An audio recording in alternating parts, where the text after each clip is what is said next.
Okay, so we haven't talked much about money on our podcast, right? Yeah. And, Not in this context. We have talked about capitalism and the effects of, the evil. yeah, but we haven't talked diabolicalness of it all. about the personal No, not the personal aspect of money, right? And It's very interesting because the people need to hear this as well regarding money, because it is. There's so many videos. If you punch online, right? I didn't realize until I started looking. We're presently looking at videos from a guy called Jordan Thornton. He's very good. I recommend anyone who's got problems like trauma problems and they haven't got the money to pay for proper therapy, or to even find, it's very difficult to find a reputable therapist nowadays in this shark market we've got here. We're in a shark tank at the moment. Everybody's out for money, as we know. So it's important, vital, he's saying it, that you find a good one. That's obvious, common sense. But the thing is very expensive, as he says there, maybe £200 upwards, you see, to get a very good one, a seasoned, really very good professional therapist that does the job, that suits you and fits you properly. You'll be looking at maybe, £150, £200, see, a session, an hour to see them. So it's prohibitive for most people. So that's what led us into starting to talk about money now. So Danny was talking about money, and on this one of Thornton's videos, he says it cannot be overlooked. Unfortunately, you can't wish it away. You can't, I'll be okay. I'll find it. No, you have to get down with it and realize that we're in a capitalist situation. Cash rules everything around me. Cream. It's a cream society, a cream system. CREAM. Cash rules everything around me. That's what you have to accept. It's nasty, it's distasteful, of course, but that's the case. We're in it. And we look at it. Everything we want, we have to pay. There's cash and money, always. So you have to face that. Now, he's saying there's an amount that once you've got that, you've gained that amount, there'll be a great relief. You'll feel, you've arrived. Yeah? Then that took us into a conversation about us, Danny and I. Danny said he's got that. He's got the figure. He feels, he's never been stressed about it anyway when he was young. Then I started to talk about my childhood, and I told him my dad was neurotic about money, always struggling, always trying to win money. In the days that I grew up, it was the pause. It was I think it was Littlewoods pause, I believe. And he used to get the paper, and here we go, every Saturday he's doing the crosses, and then he used to get me to do the crosses for some good luck. So I'm doing them now, and then I'm waiting in trepidation for the results to be called, because once we lose, now it's me to blame now. I'm getting hammered. I'll put the wrong numbers. He was going to put it on the one next to it. He would have won if it wasn't for my fucking retard. I'm a retard. Why did I put it on the square there? It was 2 squares to the right. Not realising, He didn't really. He didn't really. What? He didn't say any of those things to you. No, I get the brunt of it because he's so desperate. Right. See, he's a nut job. But what did he do when he lost? Yeah. When he lost, then he say that to you? It's like a bad trip. He didn't trip. say that to you. No, he blamed me. He actually blamed you. He was on there. He was going to put it on himself. What? He was going to put it on that square, the winning square, after the fact. Always, it's a ritual. Blame me for putting it on the wrong one. Why did he include me in his game? Now I've messed it all up. That's what happens with people like this. That's terrible. When you're just desperate like that, you cling on to anything, paranoia. And then you'll blame anybody. Food, Hasn't got no money for anything because he's spending it irresponsibly anyway. He's got that streak as well, you see. Right. He's a big shot. He thinks he's a big shot, so he's spending all the housekeeping. My mum's got no housekeeping. She's got to try. My poor mum's got to try and make ends meet. She's making clothes with a Singer sewing machine in those days. That's the noise. That's the sound I remember from my childhood. It's a manual sewing machine. Anyone who knows it will understand. So the Singer, black with a gold writing, lovely. I remember it. The design of it, lovely style. You can look them up online. Singer sewing machines, old school, black one with the gold writing, beautiful. So she used to knock up our clothes out of bits of cloth from the secondhand, from the stalls. There used to be barrows. They used to call them barrows. They're like vegetable. If you go to a vegetable market, they've got barrows. But they used to sell, back in the day, they had clothes on there. They had bits of cloth, everything, all mishmashed together. And you just rummage through and then you pay a couple of shillings or whatever it was and you get your cloth. But my mum couldn't afford the actual clothing. So she used to get the cloth, which was much cheaper. Then she'd go to work indoors to make our clothes for us. So that's what we wore. We just wore. Did she know what your dad was doing? Yeah, she knew. She knows. She knew of what course. he was doing with the money. Well, what can she do? Yeah, she can't do anything. One of those passive women. They just accept the circumstance. They got the 2 kids, and that's what it is. There's loads of situations like that with women under a guy who's a drinker, or he's a gambler, or whatever, or he's a druggie, or whatever, and he's spending all the money. Nothing you can do to stop the guy. He's nuts. He needs help, but you're not getting any help in those days. There's no such thing as help. So you just struggle through and make ends meet, what they call making ends meet. See? So that's the situation. You see, completely different, the 2 of us. Danny had a middle class, you see, nice middle class upbringing, felt secure. Dad told him always not to be worried about money. He didn't even tell me. He didn't even tell you, just he emitted. He emitted a vibe. Yeah. See, by osmosis, you picked it up. He wasn't even interested in it. Not even interested. Beautiful. No. You see, he's not even interested in it. Did all the money. Not interested. Captain's relaxed. He don't even think about money. That's the level you want to be on. That's what Taunton's saying. That level where you just and you let go of the controls. There's no need to worry. There's no gripping onto the steering wheel and no neurosis around money. That's what you need. That figure there. Then you're out the woods as regards to money trauma. And it's all there. I didn't know such a thing existed. Money trauma. You're joking, isn't it? I just thought that's what it is. No. Meanwhile, but all poor people are suffering from money trauma. It's terrible. Your dad was like, it's terrible. I mean, what a he's gone. What a nutcase. He don't know what he's Absolute doing. nutcase. He's trying to show off. He's a show off. He's trying to show off because of low self-esteem. That's what you do. You're trying to be. He used to work in an office back in the day in the 60s. So that is the worst time to be around women. They all had mini skirts. That was just the standard uniform in the day. Now it would be, there's no chance. All the knickers hanging out and everything. Bend over to get you see the pencil where they drop and their knickers are all showing. They're really high mini skirts in those days. So my dad had come over from West Africa here, and that's the job he got. He got a job. He's lucky to get that job. Most of them are cleaning up in the toilet and sweeping up. Right. So he was a bit more educated, so he got the job in the nice office. But that was torture for him, you see, it must have been. Because they're all walking around, all done up, all hair. Did you imagine? See, back in the day. So then in the evening now, when he gets his wages, he'd take them all out to the bars and play the big shot. Pretend to be the rich guy. Yeah, all drinks on me. Don't worry, buy it, all drink. Yeah, when he comes broke. So it's the same as gambling. It's like a gambler. Terrible. It's terrible. Worse than a gambler. Because a gambler might win some nights and they come back with a bit of a pot. Right. See, and then they can give people a treat, the wife or whatever. This one, no chance. Every time he's dry because he's buying the drinks for everybody. He's on the back foot. He's trying to prove, you see, proving. That's the difference, shame. You see. It's a shame. It's terrible. Shame, isn't it, really? Poverty. It's terrible. Yeah. It's a real disease. People don't understand how nuanced it is and how many levels there are to poverty. It's not just straight poverty. People will tell you have been poor. All the stories, terrible stories. See, it gets hold of you. It's nasty. It infects everybody around you, the whole family, all of the members, you see, especially the children. And that's what Thornton's addressing there. That's where we came in. You see, we were watching it and he says that you must have that figure. You will never be out the woods unless you get that money. See, and that's what we've never said on the podcast, never to people. You see, we've said how diabolical the capitalist system is, and it is, for sure. But what about on an individual level, you see? You do need to have a certain amount of money to feel secure, or else you're always forever worrying about cash. Yeah.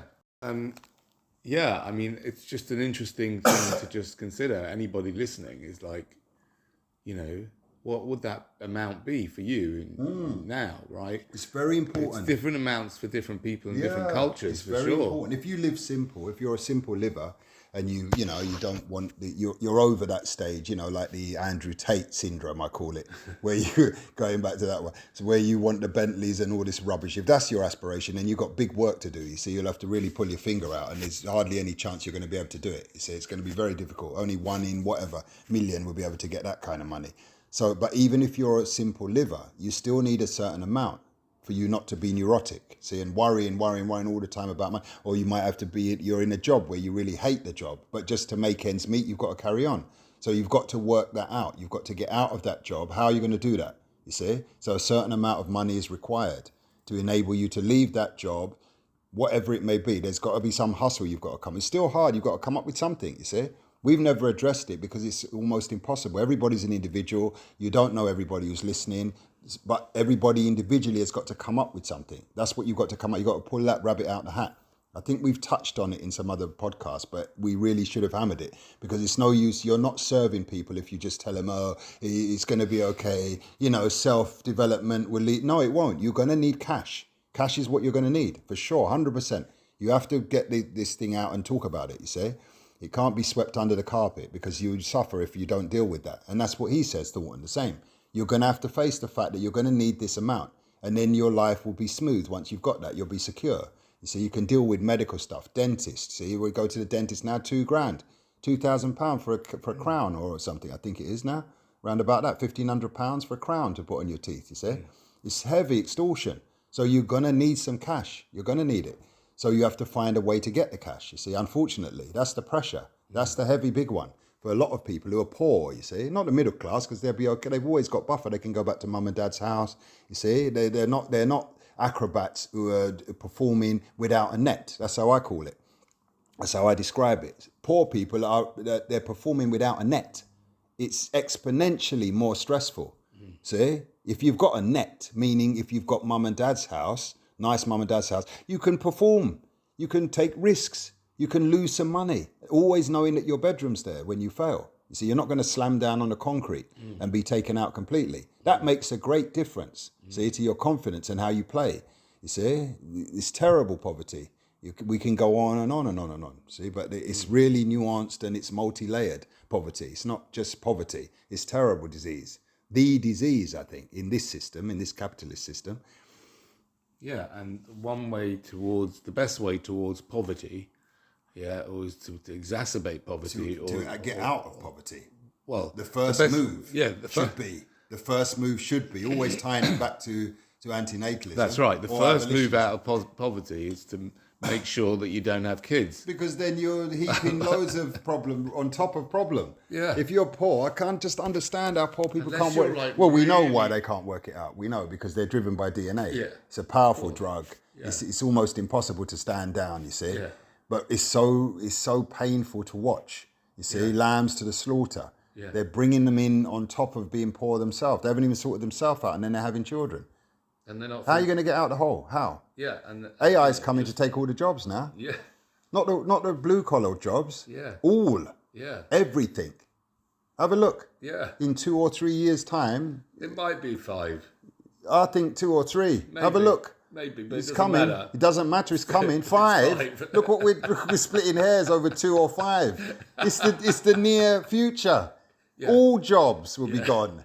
Most 99.9% of jobs will be wiped. No, it's probably 90. 90%. Probably Yeah. got 10%. And then it'll ramp up. They're going to have to keep some jobs. Yeah. Which ones will they have to keep? I don't know. At some level, You high see? levels.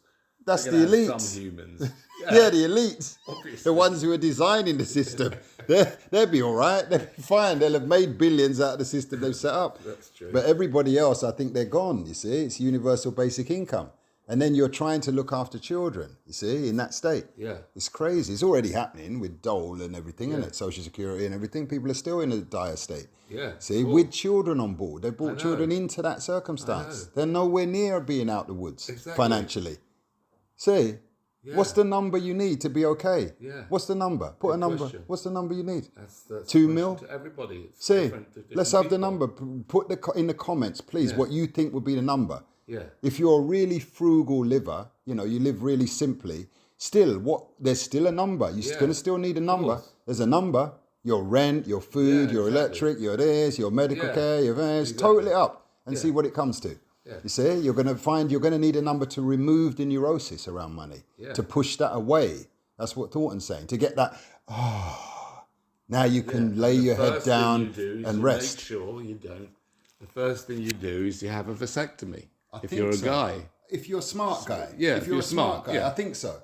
If Yeah. you're a smart guy and you orientate quickly and you realize where you are, you're in a cream society, cash rules everything around me. You realize that very quickly. Right, I'm going to need some cash here. Everyone's on my case.